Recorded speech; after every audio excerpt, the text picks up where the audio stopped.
नमस्कार। 4 PM channel पे आपका हार्दिक स्वागत है। मैं अखिल स्वामी आज इस विषय पे आपसे चर्चा करना चाहता हूं कि जो इंडिया गठबंधन और एनडीए गठबंधन के बीच का 2024 का चुनावी संघर्ष है, इस बार 2014 और 19 से अलग कैसे है और इसका प्रतिफल क्या मिलने वाला है, और ये जो एनडीए गठबंधन है ये कैसे काम कर रहा है और इंडिया गठबंधन कैसे काम कर रहा है,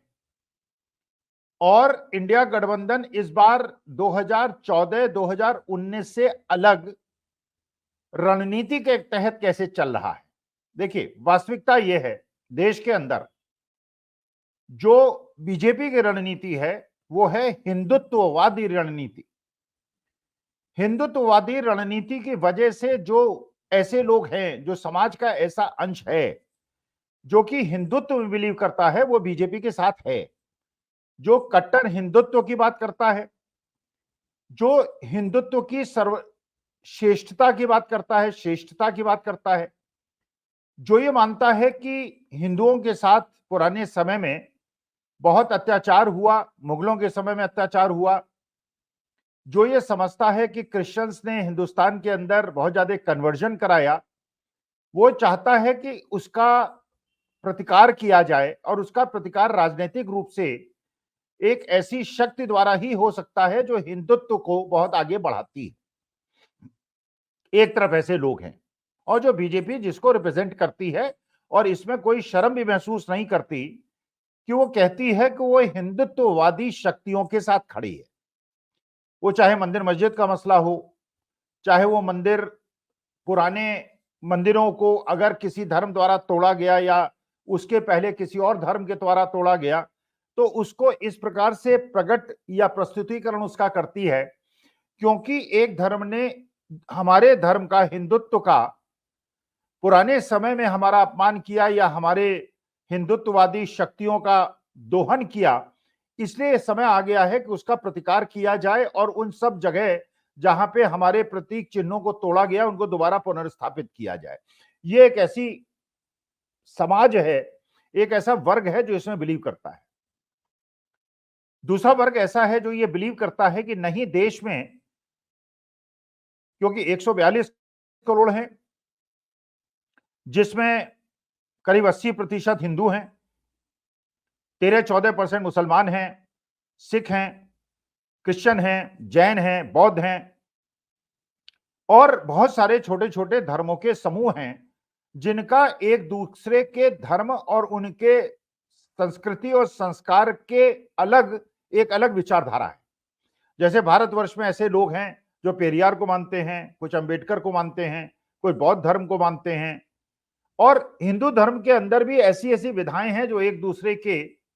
पूजा पद्धति में बिलीव नहीं करती, उनकी मान्यताओं को बिलीव नहीं करती, और बहुत सारे आदिवासी वर्ग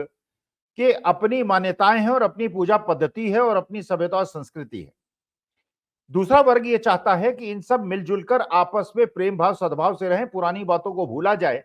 और एक ऐसा समाज जो पिछले 70 साल से चल रहा था, समावेशी, सद्भावी, समभावी समाज, जिसमें कोएग्जिस्टेंस की भावना थी, ऐसे दो वर्ग हैं।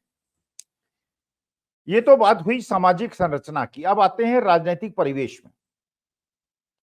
राजनीतिक परिवेश में यह बिल्कुल सही बात है कि जब अटल बिहारी वाजपेयी जी की सरकार थी तो अल्पसंख्यकों का एक बहुत बड़ा वर्ग ऐसा था जो कि बीजेपी का समर्थन करता था, क्योंकि वो ये मानता था कि अटल जी हिंदुत्ववादी शक्तियों का रिप्रेजेंटेशन जरूर करते थे, लेकिन वो इतने अतिरेकवादी नहीं थे, इतने अतिवादी नहीं थे, जिसकी वजह से अल्पसंख्यकों को खतरा महसूस हो। लेकिन जो आज का सरकार का काम करने का तरीका है, जो पिछले 10 साल का तरीका है, जो अटल जी की सरकार से बिल्कुल भिन्न है, वो ये मानता है कि नहीं, हमें इनके वोटों की जरूरत नहीं है। हमारा जो हिंदुत्ववादी जो एक समाज का अंश है जो 80% है, उसमें से कुछ अंश हमारे साथ है, कुछ हमारे साथ नहीं है। इसको अगर कंसोलिडेट किया जाए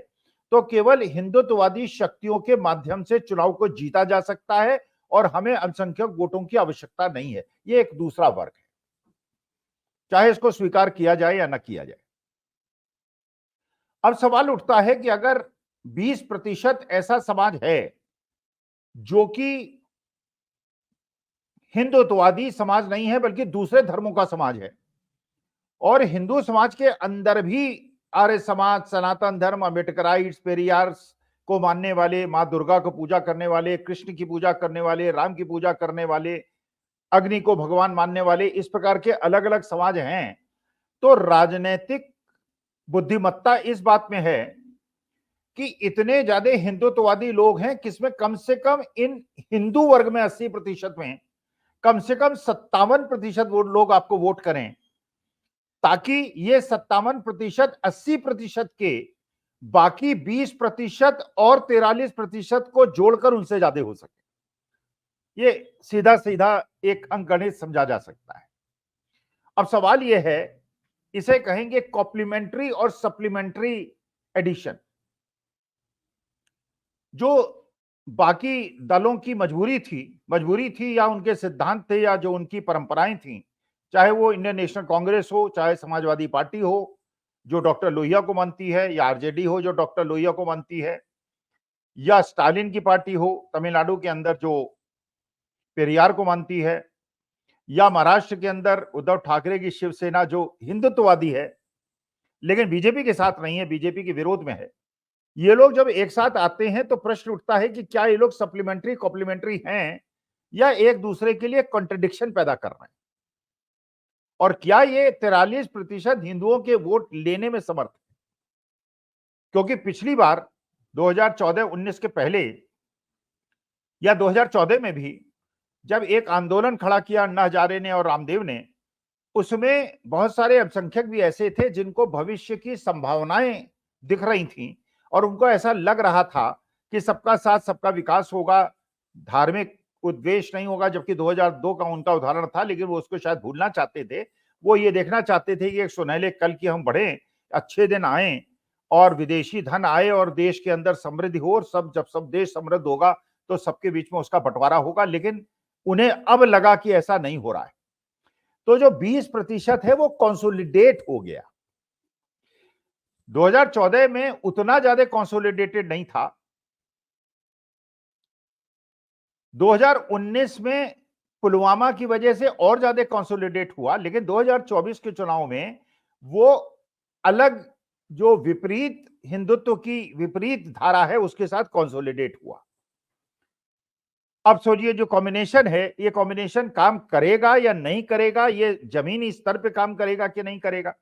जैसे कांग्रेस के बारे में सपा, आरजेडी, स्टालिन के बारे में मैंने बताया कि एक सेकुलरिज्म और एक सर्वधर्म समभाव वाली चीज, उद्धव ठाकरे में वो चीज नहीं, वो बिल्कुल एक्सट्रीम हिंदुत्व की बात।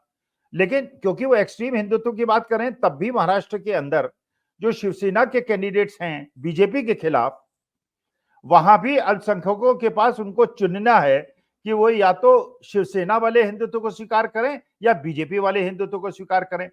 ऐसे बीजेपी वाले हिंदुत्व को स्वीकार करें जिसमें कोई बंधन ना हो, जिसमें कोई लगाम ना हो, जिसमें कोई चाबुक ना हो, और दूसरा ऐसा गठबंधन जो उद्धव ठाकरे का हिंदुत्व हो, जिसपे कांग्रेस का, समाजवादी पार्टी का, आरजेडी का और स्टालिन का चाबुक हो। क्योंकि ऐसे मानी बात है कि उद्धव ठाकरे जब 22-24 सीटों में महाराष्ट्र में इलेक्शन लड़ेंगे तो वो परिस्थिति तो नहीं क्रिएट हो सकती कि पूरे हिंदुस्तान में उनकी इतनी सीटें आ जाएं कि वो अपने प्रकार के हिंदुत्व को आगे बढ़ा सके। तो उनको साथ चलना है सेकुलर लोगों के साथ, ममता दीदी के साथ, लालू प्रसाद यादव के साथ, अखिलेश यादव के साथ, राहुल गांधी के साथ, स्टालिन के साथ, शरद पवार के साथ। तो उनके ऊपर एक प्रकार का अंकुश है। तो वहां पे अल्पसंख्यकों के पास क्योंकि विकल्प नहीं है, इसलिए वो जो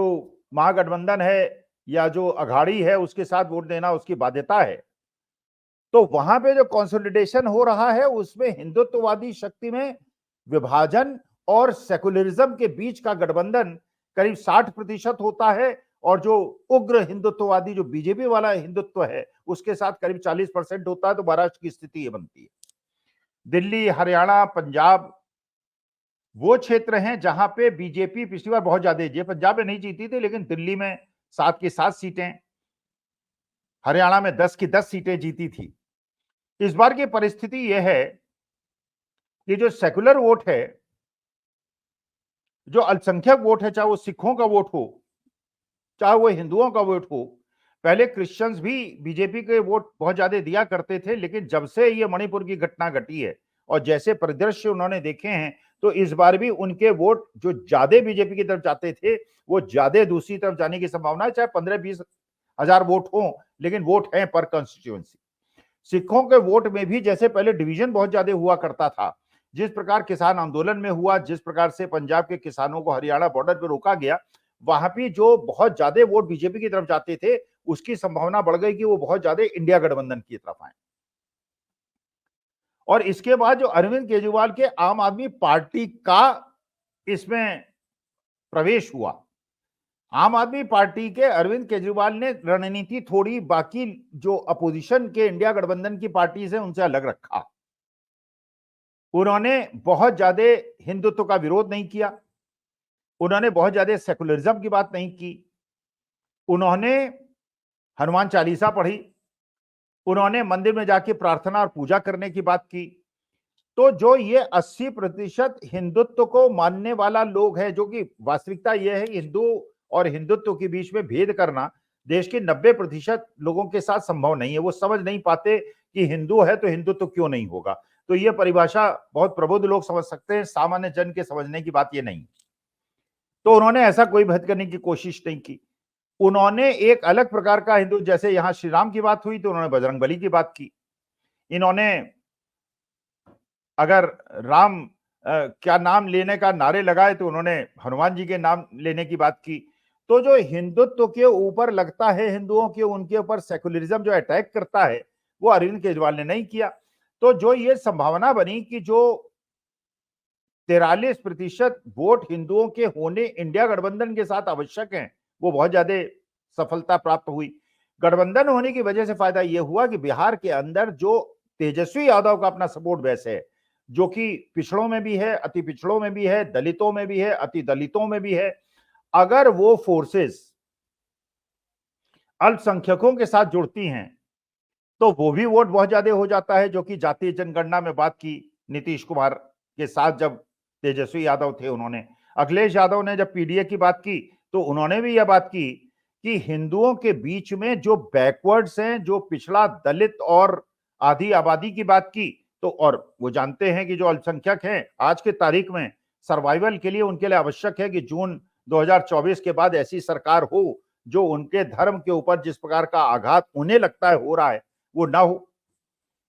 और बैकवर्ड्स का, दलितों का अति, और जो टिकट वितरण में भी हुआ, जो तेजस्वी यादव ने भी किया और अखिलेश यादव ने भी किया, यादवों को जो एम वाई कॉम्बिनेशन की बात होती थी, यादवों को बहुत ज्यादा सीटें न देकर उन्होंने यादवों के बिना पिछड़ों को और अति पिछड़ों को और अति दलितों को सीट देकर उन्होंने उस संशय को भी दूर किया और बाकी बैकवर्ड्स और अति पिछड़ों को यह मैसेज दिया कि आप भी हमारे गठबंधन में हैं। तो जो हिंदुओं का एक बहुत बड़ा चंक था अति पिछड़ों का और अति दलितों का, जो बहन जी के साथ नहीं था या अखिलेश जी के साथ नहीं था, इस प्रकार टिकट वितरण में उसका समीकरण बिठा के इंडिया गठबंधन ने कॉम्प्लीमेंट्री और सप्लीमेंट्री फोर्सेस को यूनाइट करने का प्रयास किया। अच्छा, जो अंतिम आइसिंग ऑफ द केक हुई, जो मैं बहुत दिन से कह रहा था कि बहन जी अपने जब टिकटों का वितरण करेंगी तो पता चलेगा कि वास्तविकता में बहन जी चाहती क्या है। बहन जी क्या एनडीए को फायदा पहुंचाना चाहती हैं, क्या वो इंडिया गठबंधन को फायदा पहुंचाना चाहती हैं, ये तभी पता चलेगा जब वो टिकट का डिक्लेरेशन करेंगी। क्योंकि विधानसभा में टिकट का वितरण हुआ, उससे पता चला कि वो समाजवादी पार्टी का नुकसान करना चाहती थी और उन्होंने जो कैंडिडेट्स खड़े किए उसकी लिस्ट को ही देख के पता चलता था कि वो एनडीए का फायदा करना चाहती थी, क्योंकि ये जानती थी कि लोकसभा और सेंट्रल गवर्नमेंट में सरकार है और उसके खिलाफ लड़ना उनके लिए हितकारी नहीं है। और हुआ, समाजवादी पार्टी इलेक्शन हारी। ओवैसी साहब बिहार के अंदर इलेक्शन लड़े, उसकी वजह से तेजस्वी यादव की 6-7 सीटें कम रह गई और वो सत्ता में आने से बच गए। अब इस बार बहन जी के टिकट वितरण को देखें और तीसरी सूची को देखें जो आई है कल, उसके अनुसार उन्होंने ज्यादातर जो टिकट दिए हैं वो इस आधार पे दिए हैं और इस पर्पज से दिए हैं, देखता लगता है कि जिससे इंडिया गठबंधन को नुकसान ना हो, एनडीए गठबंधन को नुकसान। तो उन्होंने अपना इंडिकेशन दे दिया है और अब इतनी देर हो चुकी है कि उनके ऊपर किसी प्रकार की कार्रवाई करना उसी प्रकार से काउंटर प्रोडक्टिव हो सकता है जैसे अखिलेश, जो अरविंद केजरीवाल और संजय सिंह और मनीष सिसोदिया के खिलाफ कार्रवाई की गई, उसका प्रतिकूल असर पड़ा। ओवैसी साहब ने भी पिछली बार जैसा रोल अदा किया था और इस बार जो उन्होंने रोल अदा किया, उन्होंने कहा कि नहीं, उत्तर प्रदेश बिहार में मैं बहुत ज्यादा कैंडिडेट नहीं खड़ी करूंगा, मैं इंडिया गठबंधन को नुकसान नहीं पहुंचाऊंगा। और वो भी ये जानते हैं कि अगर वो इंडिया गठबंधन में शामिल होंगे तो इंडिया गठबंधन को नुकसान होगा, क्योंकि जो लोग हैं जो इंडिया के अंदर हैं वो भड़कते हैं, क्योंकि इस प्रकार का जो व्यू रचना और एडवर्टीजमेंट के माध्यम से ओवैसी साहब की इमेज बनाई है बीजेपी ने, उसके हिसाब से वो उनके सामने आने से ही हिंदू और मुसलमान वोट जो है पोलराइज हो जाता है। मुसलमान कम पोलराइज होता है, लेकिन हिंदू बहुत ज्यादा पोलराइज हो जाता है और बीजेपी को फायदा हो जाता है। तो ओवैसी साहब, बहन जी और इस प्रकार के इंडिया गठबंधन के अंदर के घटकों के सप्लीमेंट्री और कॉम्प्लीमेंट्री होने की वजह से इस बार जो ये बना है, और जिस प्रकार से जो अंतिम गलती की है बीजेपी ने, जब उन्होंने घोटाले को कहकर पहले सत्येंद्र जैन को अंदर किया, फिर मनीष सिसोदिया को अंदर किया, फिर संजय सिंह को अंदर किया, फिर अरविंद केजरीवाल को अंदर किया, फिर उसके बाद उन्होंने आतिशी को अंदर करने की बात कही, फिर उन्होंने सौरभ भारद्वाज को अंदर करने की बात कही, तो उससे एक मैसेज ये गया। और उसके बाद जब ये चुनावी बॉन्ड की सूचना की बात हुई, स्टेट बैंक ऑफ इंडिया ने देने से मना किया, और उसके बाद जब माननीय सुप्रीम कोर्ट ने उन्हें बाध्य किए कि आप वो इंफॉर्मेशन दें, और उसके बाद जिस प्रकार चर्चा हुई और चीज उभर के सामने आई, तो उससे पता चला कि हाँ, घपला तो हुआ था शराब घोटाले में, लेकिन उस शराब घोटाले का जो घपला हुआ था उसके जो बेनिफिशियरी थे वो आम आदमी पार्टी नहीं थी, इंडिया गठबंधन नहीं था, बल्कि बीजेपी थी। और जिस प्रकार से संजय सिंह को बेल मिली और जिस प्रकार से उन्होंने उद्बोधन किया कल, उससे जो कंसोलिडेशन है, और वो हिंदुत्ववादी हिंदू और हिंदुत्व के बीच में भेद न समझ पाने वाला जो हिंदू है, वो भी ये समझ गया कि अब हमें अरविंद केजरीवाल, राहुल गांधी, मनीष सिसोदिया, उद्धव ठाकरे, शरद पवार, अखिलेश यादव, लालू यादव जैसे लोगों की आवश्यकता है। और 20% वोट क्योंकि आपके पास कांस्टेंट है, आपको केवल 43% हिंदुओं के वोट चाहिए जिससे आप इलेक्शन जीत जाएं। तो इस बार की जो व्यू रचना है, इस बार के जो चक्रव्यूह की रचना की है बीजेपी ने, और जिस प्रकार की चक्रव्यूह की रचना इंडिया गठबंधन में ने की है, और जिस प्रकार से जातीय गणित को समझकर उन्होंने फैलाया है, उससे अच्छा फिर क्या किया बीजेपी ने, बहुत बड़ी गलती कर दी कि उन्होंने बहुत सारे कांग्रेसियों को, विपक्षियों को अपनी पार्टी में ले लिया, बिना सोचे समझे ले लिया, उनको राज्यसभा भेज दिया। तो उसके अंदर जो बीजेपी का बेसिक काडर है वो नाराज हो गया। वो बरेली के अंदर भी आपको दिख रहा है, वो मेरठ के अंदर भी आपको दिख रहा है, वो राजस्थान की बहुत सारी कॉन्स्टिट्यूएंसी में भी दिख रहा है। जो पुराने पुराने तपे तबाए पारिवारिक नेता थे, उनको टिकट न देकर नए लोगों को टिकट दे दिया। आपसी कलह जो पहले कांग्रेस में हुआ करती थी वो बीजेपी के अंदर आ गई। तो मुझे ऐसा लगता है कि जो पूरी परिस्थिति आज निर्मित हो रही है, उस परिस्थिति के अनुसार और जो जातीय समीकरण और उसके हिसाब से टिकट का एलोकेशन हुआ है, और जो फैंस सिटर ओवैसी और बहन जी जैसे लोग हैं, जिस प्रकार का रोल उन्होंने अदा किया है, उससे जो चुनावी गणित है वो इंडिया गठबंधन के फेवर में है। और एनडीए अपनी चुनावी रणनीति में कहीं फेल हो गई है। हिंदू कंसोलिडेशन का बार बार 2 बार उपयोग होने के बाद तीसरी बार उसके उपयोग होने की संभावना बहुत कम हो गई है। और माननीय सुप्रीम कोर्ट हर मुद्दे पर जिस तरह से मुखरता से ओपनली न्याय का साथ दे रहा है, उससे ऐसा लगता है कि इस बार का चुनावी गणित 2014 और 19 के दिशा में नहीं होगा, बल्कि उसकी दिशा उससे विपरीत होगी। 1977, 1980 और 1984 का रिपीटिशन हो सकता है। होगा कि नहीं होगा, ये हम लोग उसके लिए 5 जून तक इंतजार करेंगे। ये केवल मैंने विश्लेषण किया, और बाद में 5 और 6 जून तक अभी बहुत समय है। जैसा जैसा समय बदलेगा, जैसे जैसे परिवर्तन होगा, इसका विश्लेषण करेंगे। आपको चर्चा कैसी लगी, आपकी क्या टिप्पणी है, कृपा करके बताइएगा। फिर उस पर हम अपना जो मन है बनाने का प्रयास करेंगे। नमस्कार, बहुत बहुत धन्यवाद।